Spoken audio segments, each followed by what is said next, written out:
tous, bienvenue, mesdames, messieurs. Crépitement de balles, tir de sommation avec à l'arrivée mort d'homme. 4 jours après le triste incident, le drame de Kilibo, comme on le qualifie, n'émousse guère la détermination des hommes en âme à continuer à réprimer sans ménagement tous ceux qui, sans autorisation préalable, prendront la rue à témoin pour, disent-ils, appeler à la participation de l'opposition au scrutin du 28 avril prochain.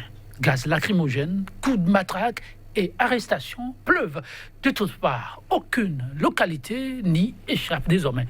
Le déploiement militaire est conséquemment fait. Des meneurs au badaud, tout le monde y passe. Mais dans un silence assourdissant du gouvernement qui, pour plus d'un, devient inquiétant.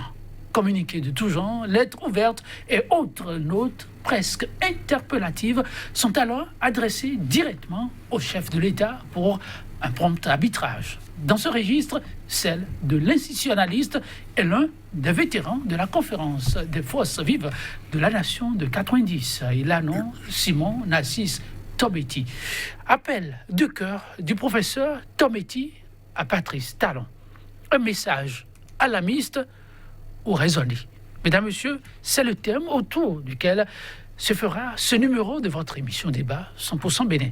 Déjà sur ce plateau, en notre compagnie, Dieudonné Lokossou, panafricaniste. Il est le président du NDH Bénin, Nouveau Droit de l'Homme. Dieudonné Lokossou, bonjour. Bonjour, monsieur le journaliste. Merci pour la disponibilité. Il n'y a pas de problème. En face de lui, préalablement, on devrait avoir sur ce plateau Médéric François Gogo, l'éditorialiste. Mais malheureusement, ce n'est pas le cas. L'émission devant se tenir, nous avons eu la disponibilité du très en vue, plus à présenter. Il a non Kazmi Pidjo, journaliste, éditorialiste, analyste des questions d'ordre surtout économique. Il a accepté, Kazmi Pidjo, être notre bouée de sauvetage de ce matin afin que se tienne l'émission. Mais, je dis Médéric, alors Kazmi Pidjo, vraiment. Bonjour d'abord. Bonjour Joël, bonjour chers téléspectateurs, bonjour SG. Bonjour. Vraiment merci pour la disponibilité et la spontanéité dans la disponibilité. Tout le plaisir pour nous. Vous savez, en économie, quand il n'y a pas l'appel, l'économie ne fonctionne pas. Donc la politique et l'économie, c'est des enfants de même parents. Mesdames, Messieurs, que vous dire en plus, vous l'avez compris. Quand il n'y a pas la paix, l'économie ne marche pas. Mais il paraît que depuis peu, la paix, elle est menacée au Bénin. Tension de plus en plus persistante au Bénin, en pleine période de pré-campagne électorale. Il paraît que c'est une première, vu l'allure que prennent les événements. La non-participation apparente de l'opposition au scrutin d'avril prochain fait progressivement le lit à des manifestations de contestation fortement réprimées. Dans la foulée, elles sont un certain nombre de voix à s'élever, appelant le chef suprême des armées, à savoir raison garder. Je vais me retourner vers le président du NDH Bénin, Dieudonné Lokossou. Les voix, elles sont de plus en plus récurrentes et tous vers, dit-on, le chef suprême des armées. Il a nom Patrice Talon. Je vais vous demander simplement, ces voix qui s'élèvent, ont-elles vraiment de raison de s'élever? Mais je crois que rien ne vaut la paix. Et ce qui se passe depuis quelques jours appelle des inquiétudes. Et si certains, par sagesse, rappellent ou interviennent auprès du chef de l'État pour qu'il calme le jeu, je crois que on ne peut que les en remercier. C'est des bons citoyens.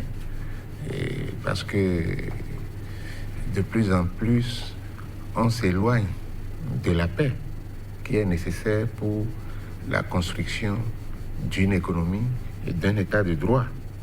Alors, lorsque, par exemple, on empêche les gens de marcher, de protester, c'est une sorte de dictature qu'on veut instaurer. Lorsque les partis politiques de l'opposition ont adressé une demande pour marcher, ils n'ont pas besoin d'autorisation. Nous sommes dans un système déclaratif. Il faut juste déclarer, informer. Et lorsqu'on empêche les gens, Mais ici, il n'y a pas autre chose que de prendre une autre voie. Alors, et donc, le Bénin, vous pensez, malheureusement en train d'emprunter la mauvaise piste? Ah oui, là, nous vivons des jours dangereux. Et il faut qu'on s'éloigne rapidement de cela, parce que tout ce qui entraîne les matraques, les jets de gaz lacrymogène, même les tirs de fusil, c'est en prévision des élections législatives. Ce n'est pas la première fois qu'on fait une élection ou des élections législatives dans notre pays. Pourquoi on veut instaurer la pensée monolithique? Moi, je suis fondamentalement contre ça. Mais le président, il a dit qu'il est un compétiteur né. Mais il n'a qu'à laisser les gens s'exprimer librement.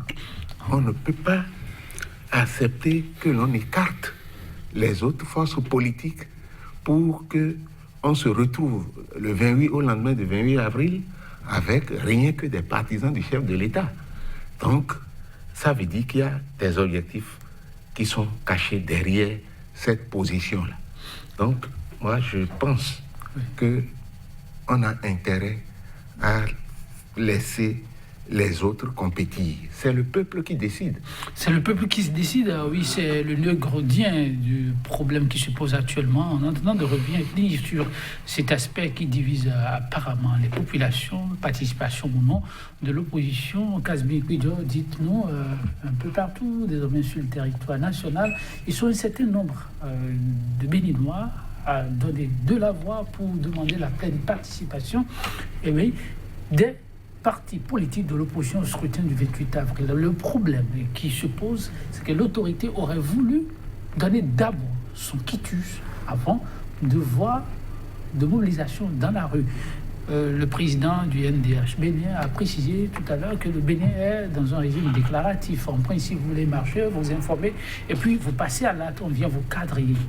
Mais avec la nouvelle donne, on se rappelle, il y avait un arrêté préfectoral, c'est vrai, très décrié, où on dit qu'il faut forcément avoir l'autorisation du préfet.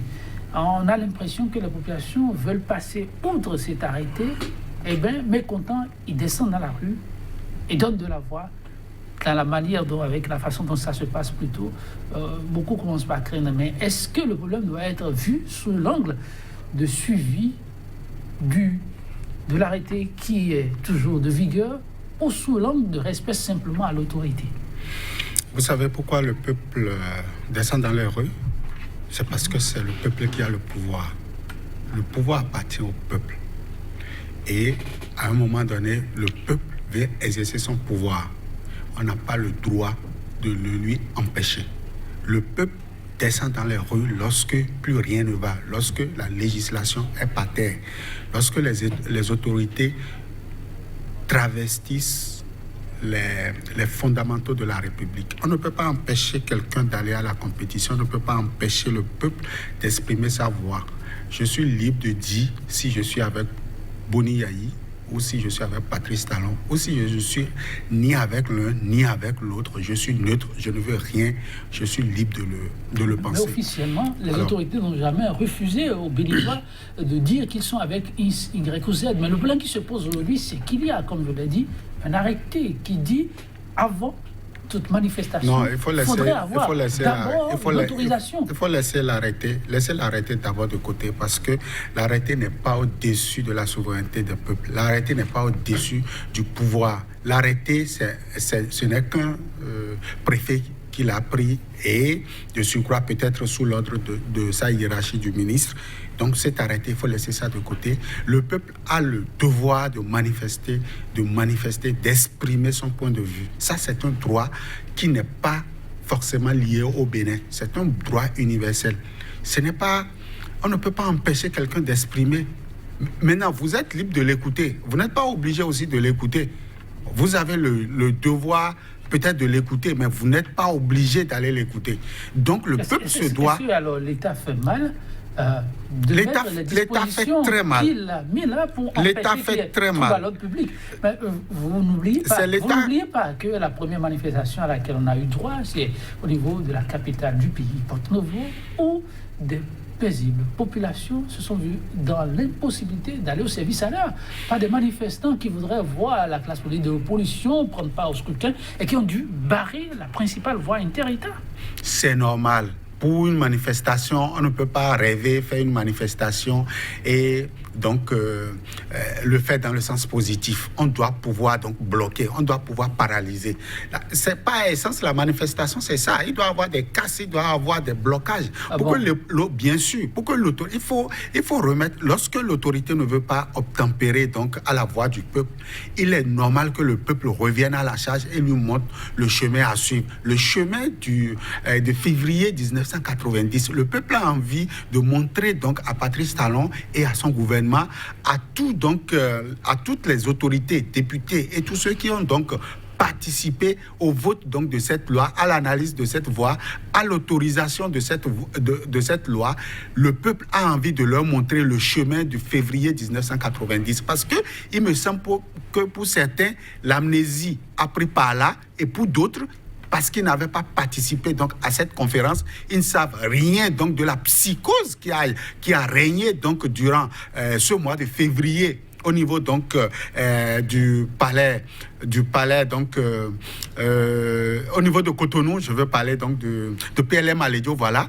Le peuple veut leur montrer véritablement ce que c'est que la démocratie. Et je crois que le peuple est dans son droit. On ne peut donc pas empêcher. Le secrétaire général, tout à l'heure, en parlant, a dit « rien ne vaut la paix ».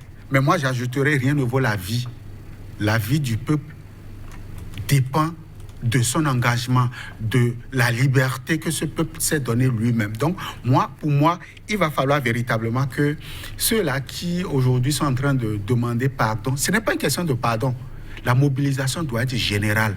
On n'a pas de pardon à demander au chef de l'État parce que ce n'est pas lui qui a fait, c'est l'armée. Donc, on doit pouvoir expliquer à l'armée les raisons fondamentales pour lesquelles la population a décidé de descendre dans les rues. Et ils ne sont pas des fous. Ils n'étaient pas tranquilles et on leur a imposé donc de sortir de chez eux. Non, c'est parce qu'à un moment donné, il y a eu de l'exclusion. L'opposition a été écartée des urnes et le peuple veut s'exprimer. Donc, laissez le peuple s'exprimer, que ce soit Porte-Novo, que ce soit Quilibor, que ce soit les autres localités, il faut laisser le peuple s'exprimer.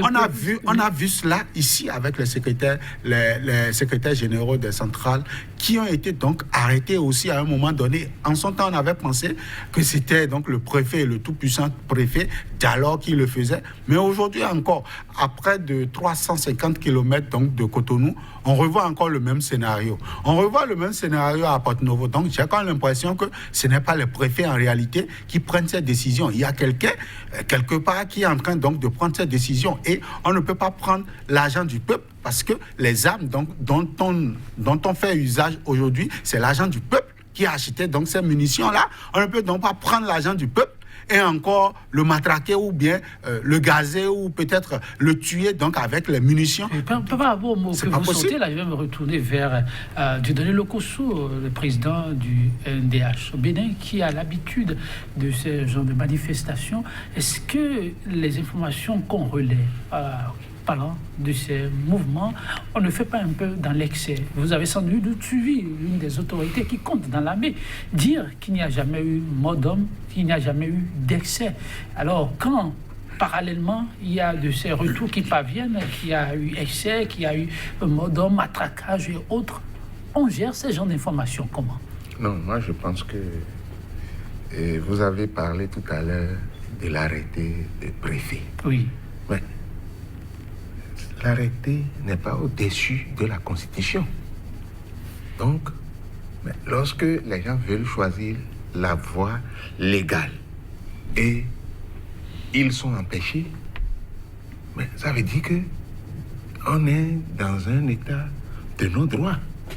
Donc, tout le monde ne peut pas applaudir ce qui se passe.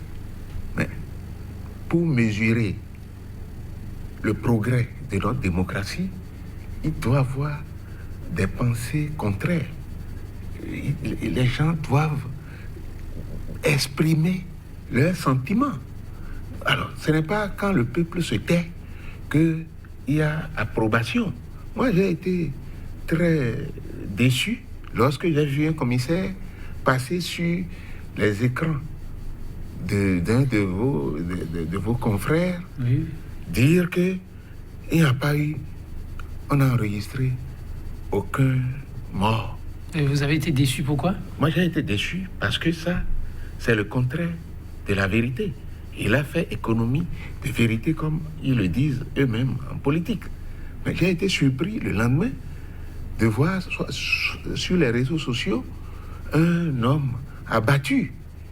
Mais on n'est pas encore allé à ces élections et on a commencé par tirer sur les citoyens. Or, comme l'a dit mon voisin d'en face, mais c'est avec l'argent du peuple et qu'on achète les armes et ne sont pas en guerre. Mais on tire sur des manifestants à main nue. Est-ce que les gens ont cassé quelque chose? C'est vrai, mais pour exprimer leur colère, ils ont barré la voie à Port-Nouveau. Et parce qu'il n'y a pas d'autorisation. On ne parle même pas d'autorisation. Il suffit de déclarer qu'on veut marcher. On prend des dispositions pour encadrer les marcheurs. Mais lorsque, officiellement, les gens accomplissent cet acte et ils sont heurtés à un refus, mais ils ne peuvent que faire chose là, et faire ce qu'ils font. Et puis, il ne faut aussi pas oublier que la peur détruit la lumière. Donc, la peur détruit la lumière. La lumière. À un moment donné, mais les gens vont banaliser le pouvoir.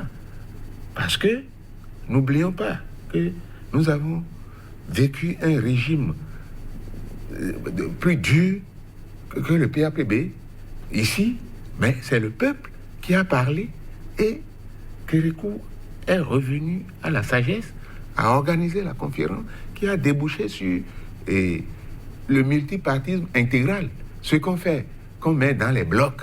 Mais est-ce qu'en 2021, puisque le président dit qu'il va faire 5 ans, mais est-ce qu'après 5 ans, c'est dans les blocs-là qu'on va choisir le président?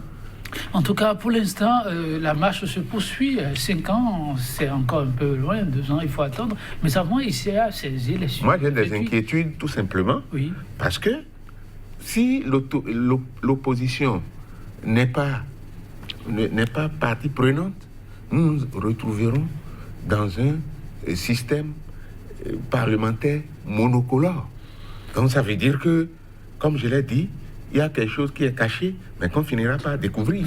Oui, lentement, monsieur, on va vers ces dates qui permettront de voir plus ou moins clair dans cette situation objet aujourd'hui de toutes ces tensions législatives du 28 avril. L'opposition y prendra tel part. Pour l'instant, face au flou artistique qui persiste, ça continue de gronder de part et d'autre. Les populations n'entendent pas lâcher du lest et forces de sécurité publique n'entendent non plus ranger les matraques. Les poursuites et arrestations continuent d'être monnaie courante. Face à la situation de plus en plus critique, l'institutionnaliste professeur Nassis Tometi a voulu s'adresser directement au chef de l'État. Cette adresse, vous l'avez suivi, Kazmi Kouidjo, est appelée appel de cœur. Appel de cœur à Patrice Talon. D'abord, pourquoi c'est intitulé?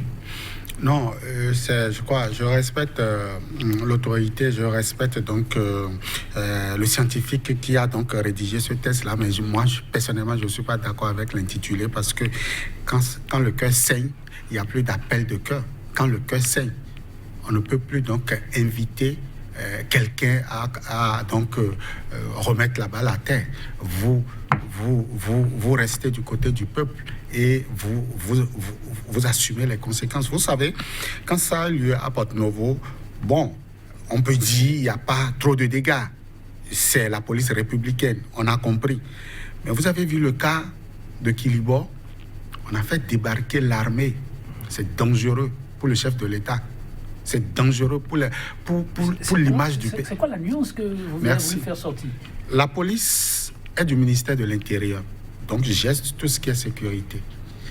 Et c'est quand la police est débordée donc par la manifestation qu'on doit faire appel à la défense.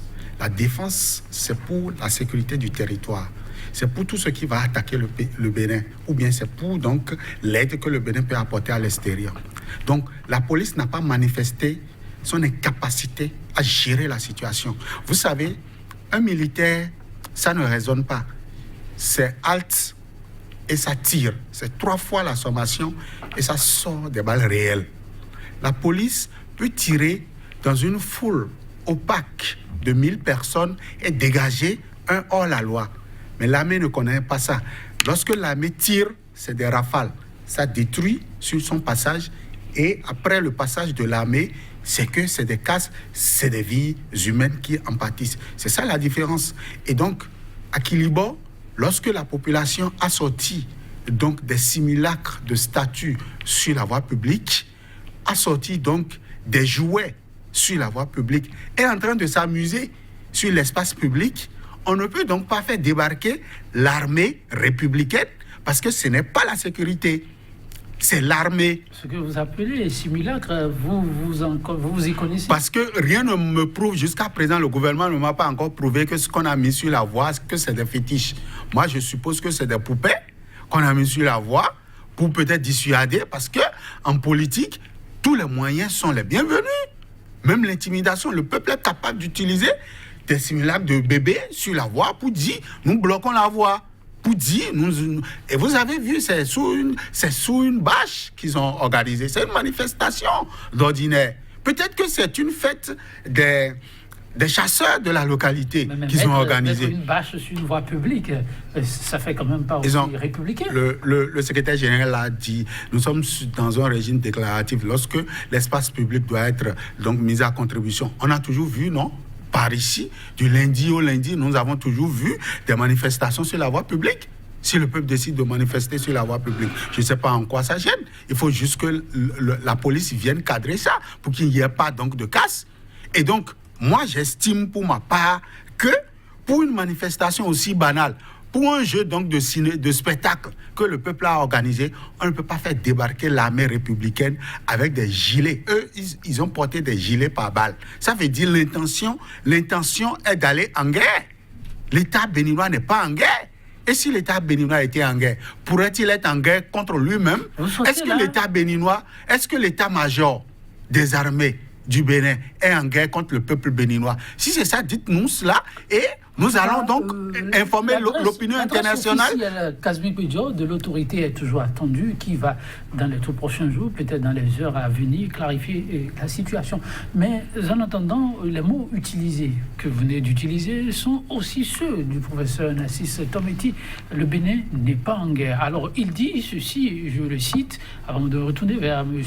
Dieudonné Lokosso, j'ai suivi de nombreux opportunistes, joueurs en eau trouble, dit-il, et aux grands connaisseurs de droit.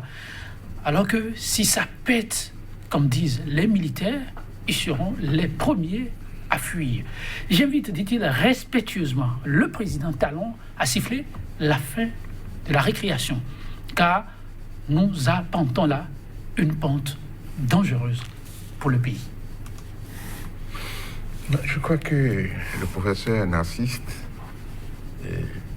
que je connais personnellement, j'ai assisté à des conférences qu'il a animées et je crois en sa sincérité.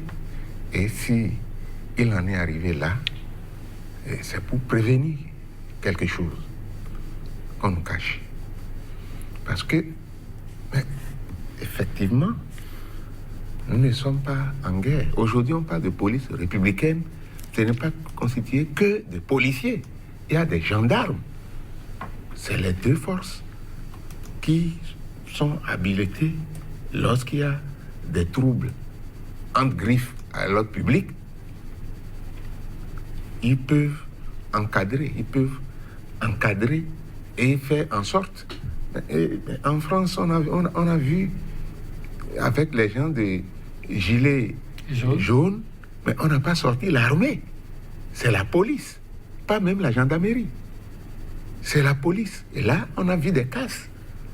Mais ici, des gens veulent exprimer une colère qu'on veut étouffer prématurément. Mais vous croyez que lorsque les gens se sentent intimidés. Les gens qui veulent défendre leurs droits, on peut continuer par utiliser l'armée à tirer. Mais là, il ne faut pas penser que ces actes-là seront gratuits. Il faut que les militaires à qui on donne ces ordres-là sachent que notre Constitution a prévu que si l'ordre qui est donné n'est pas un ordre normal, ils doivent pouvoir s'abstenir. Autrement dit, il y a ces structures qui peuvent saisir demain la Cour constitutionnelle et la Cour pénale internationale. Parce que le professeur Narcisse, il a utilisé les mots doux pour agir sur la conscience et le cœur du chef de l'État. Ah oui. Il n'est qu'un citoyen et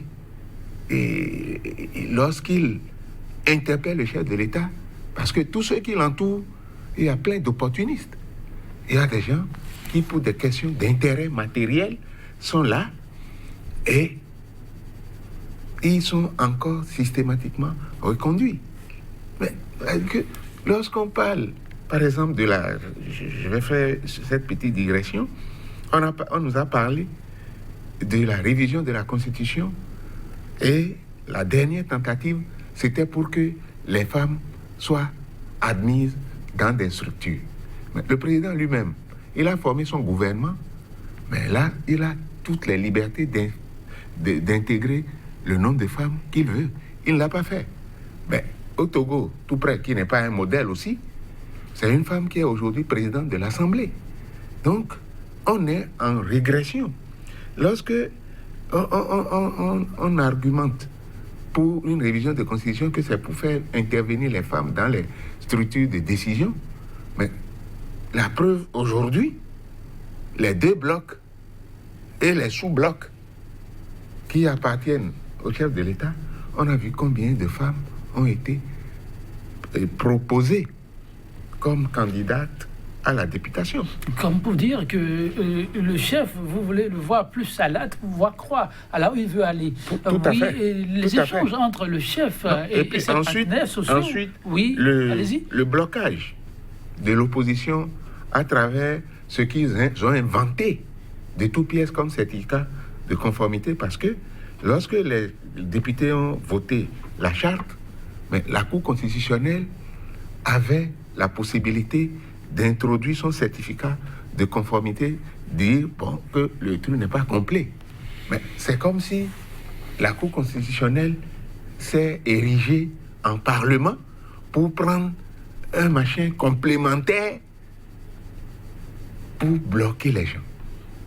Donc ça veut dire qu'il y a eu des intentions préméditées.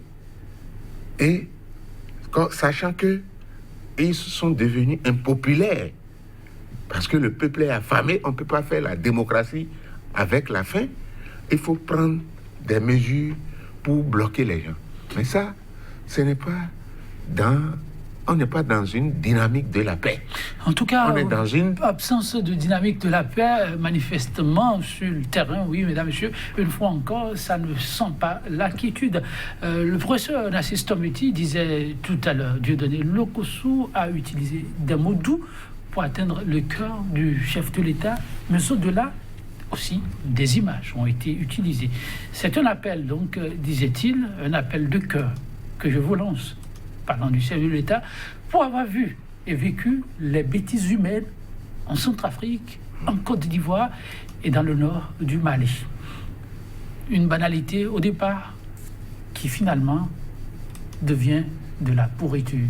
Toute chose que nous ne souhaitons pas pour notre pays. Kazmi Pijo, le professeur Narcisse Tometi, dans la souplesse, mais voudrait bien que le chef aille toucher du doigt ce qui pourrait arriver. La situation du Bénin pourrait être une situation critique dans les tout prochains jours si on y prend garde. Oui, et je vais le démontrer tout à l'heure, mais avant, permettez-moi d'ajouter, donc, du moins, d'inviter donc les médias aussi à emboîter le pas au professeur Tometi, non pas dans un message doux, mais en reprenant certains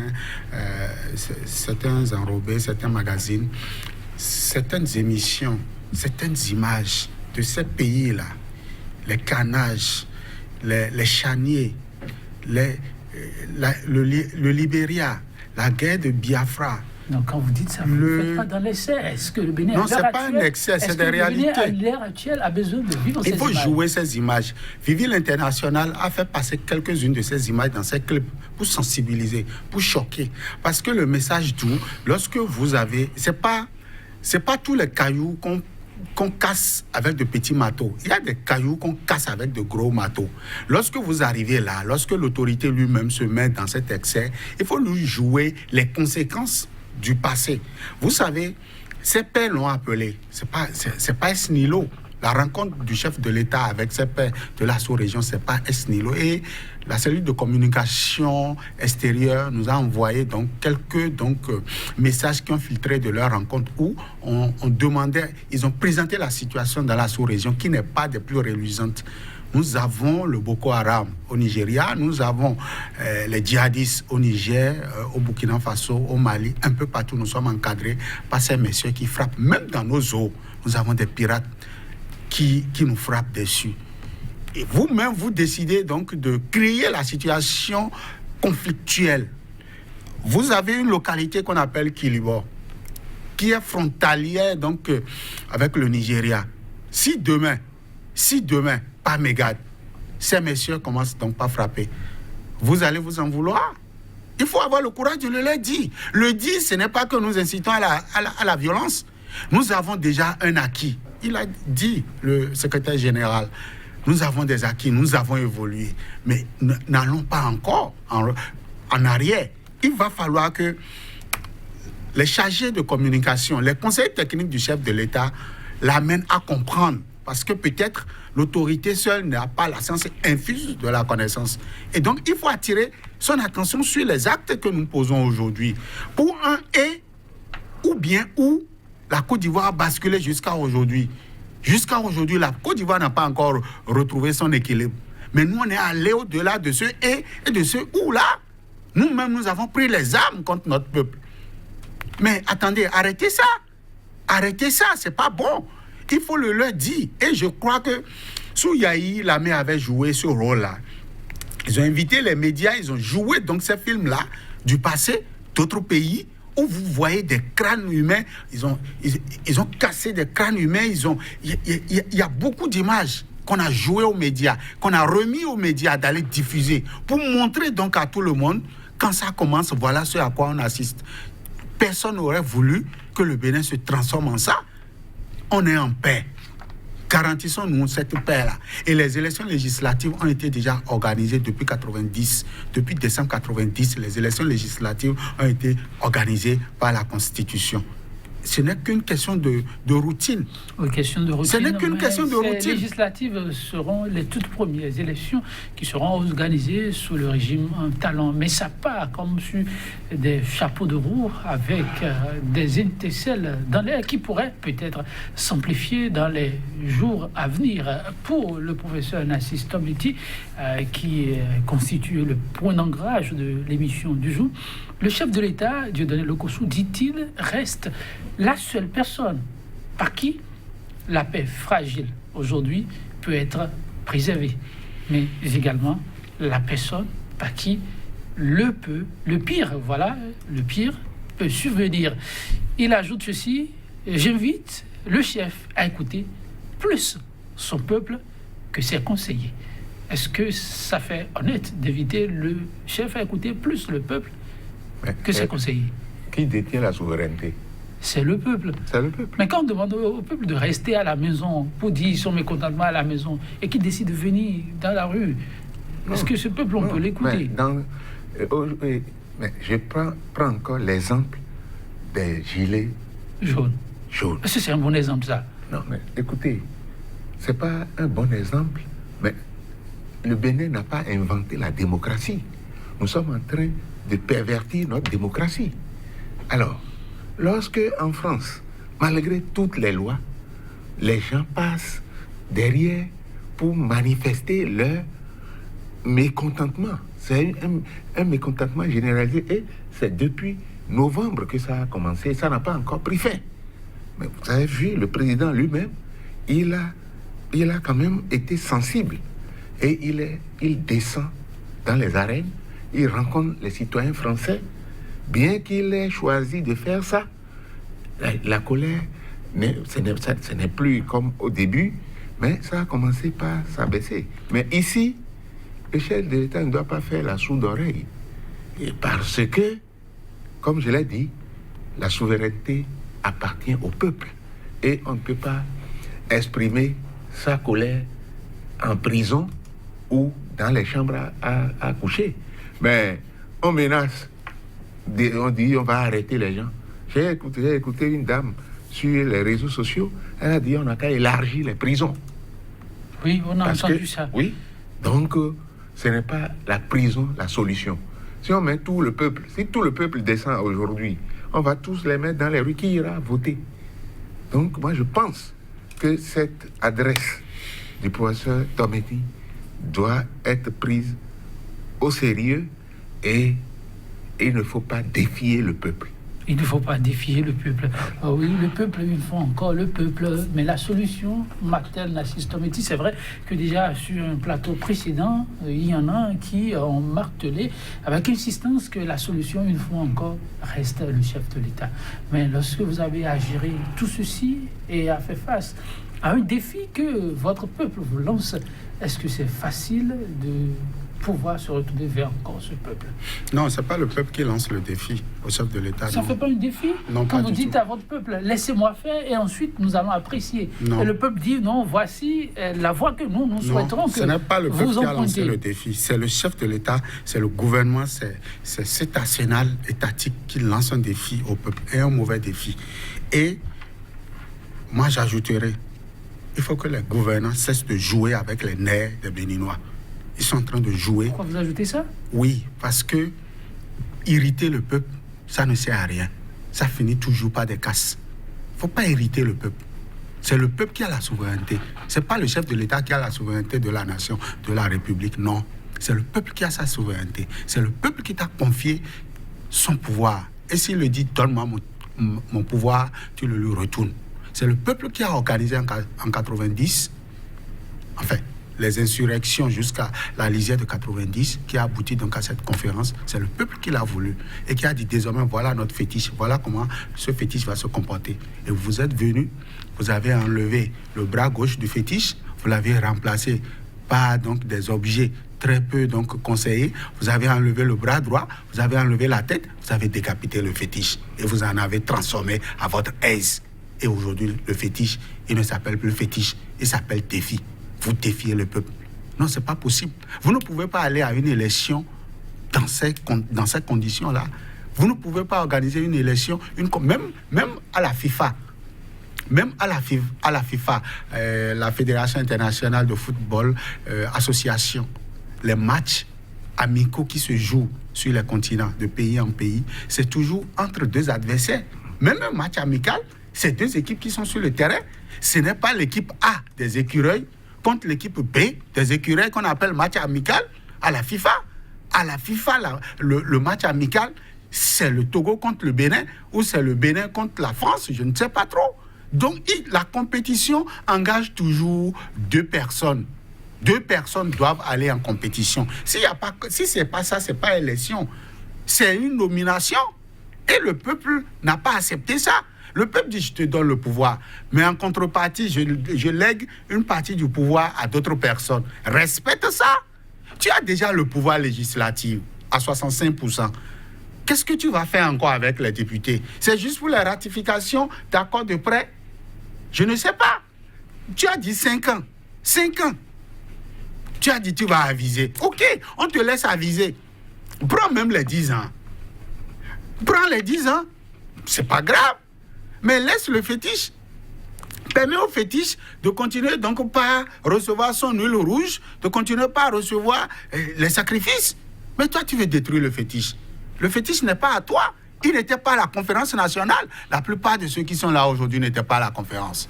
S'ils pouvaient tenir le poids de la porte de cette conférence à cette époque-là, je ne crois pas qu'ils seront en train de faire ça. Et lorsque vous voyez des gens comme Candide Azanaï défendre mordicus les libertés, il faut comprendre que c'est parce qu'ils étaient dans la salle. Ils savaient ce qui se passait. Voilà ce qu'il faut aujourd'hui expliquer à nos autorités. Oui, quand un enfant à la maison est récalcitrant, il faut que le papa l'appelle et lui rappelle les fondamentaux de la famille. Il faut lui rappeler les fondamentaux de la famille. Il faut lui rappeler d'où est-ce que la famille est partie pour avoir le nom XY qu'on ne touche pas. J'ai donné le cours aujourd'hui. Est-ce qu'on a vraiment l'impression que les fondamentaux de la famille Béné, sont saqués, presque inexistants? Donc je crois qu'ils sont en train de saquer la démocratie. Il ne faut pas qu'on fasse économie de mots. Mais dans son programme, il n'a pas dit, quand il va arriver, il va faire... c'est lui-même qui a organisé 2 blocs. Bon, ceux qui n'ont pas voulu tomber dans le piège, qui se sont retrouvés dans un autre groupe, ils ont été subtilement écartés. Et j'apprends que la Sénat ne retiendra que 5 partis. Il y a 2 qu'on doit mettre à la porte. Et les 2 autres là, ils sont de l'opposition. Quand le président a convoqué les partis d'opposition, mais il y a un professeur du Nord là qui a créé quelque chose qui ressemble aux gens de FCBE. Est-ce qu'il est allé? Lui aussi, il se dit de l'opposition. Moi, je l'ai écouté. Et le président Kérékou a dit quelque chose à la conférence nationale, au professeur Moutongi, qui était pressé. Le président lui a dit, il vaut mieux perdre de temps et sauver la vie que d'aller vite et de voir la vie arrachée. Donc, on a connu des présidents. Le président n'a pas le monopole de la vérité ou de la science infuse. Le président n'est qu'un délégataire du pouvoir du peuple. Et quand ce peuple manifeste sa colère, on ne doit pas contenir ça. Il a l'obligation morale d'écouter. Parce que comme il a dit, même s'il y a match, c'est 2 adversaires. Donc on ne peut pas prendre des machins jumelés pour dire... c'est comme si les républicains et les progressistes ils vont faire campagne dans les mêmes fiefs. Et c'est eux qui vont sortir, et eux tous, ils soutiennent le pouvoir du chef de l'État. De l'intervention, de message d'adresse du professeur Nassir Tameti, et on va certainement se quitter. Il dit, Monsieur le Président, prenez en main la direction des opérations électorales sur le plan de la paix et calmez les ardeurs de vos collaborateurs et militants politiques qui sont dans le juridisme absolu. Un juridisme absolu qui peut être préjudiciable pour tous. Qu'avez-vous envie de dire par rapport à ce bout de phrase? Il y a le droit et il y a le bon sens. Il y a le droit et il y a le bon sens. Il y a le bon sens. Il faut qu'on en tienne compte. Le bon sens l'emporte sur un juridisme aveugle. Oui, Kasbi Pidjo. Ce n'est pas les collaborateurs qui sont surexcités, qui sont énervés, qui sont en train de foutre le bordel dedans. Parce que vous avez vu la rencontre avec l'opposition, vous avez vu le chef de l'État, c'est lui seul qui a parlé durant 3 heures de temps, de l'autre côté. Parce que c'était du face-à-face, de l'autre côté, c'était lui seul. Il avait 2 de ses collaborateurs qui n'ont pas parlé. C'est lui seul qui parlait, c'est lui seul qui savait lire les tests. Donc ce n'est pas les collaborateurs qui sont surénervés, qui sont surexcités. C'est les institutions qu'il a données. Donc c'est lui-là qui va se calmer. Le professeur Tomenti, le secrétaire général l'a dit, il est allé pas des mots tout, mais il faut dire la vérité. C'est lui-là qui va calmer ses ardeurs. C'est lui qui va jouer le jeu démocratique. C'est à lui de parler. Il faut parler au chef de l'État. C'est lui qui organise. C'est lui qui a organisé les 2 blocs. Même le code, la loi, tout ça là, on sait d'où est-ce que le G est parti. Et c'est parce que c'est parti de quelque part qu'il a l'habileté aujourd'hui d'expliquer. Et vous avez vu, quand ils sont allés devant la Cour suprême, qu'est-ce que la Cour suprême a dit? Qu'elle est incompétente pour gérer ça. C'est celui qui a fait son fétiche, c'est celui qui a fait sa loi, qui connaît ce qu'il a mis dedans là. C'est lui, vous irez voir pour demander interprétation. Ce n'est pas quelqu'un d'autre. Mais écoutez, nous savons tous comment ça se passe. Si nous voulons continuer par faire de l'hypocrisie, faisons de l'hypocrisie et nous allons assumer les conséquences. C'est 4 mois déjà avec des blessés. Ils ont dit qu'il n'y a pas de mort, mais ils sont au moins allés à l'hôpital. Le ministre de la Défense est allé à l'hôpital pour soutenir donc les gens de l'armée qui sont blessés. C'est déjà quelque chose. Même s'il n'y a pas de mort, mais ils sont allés à l'hôpital.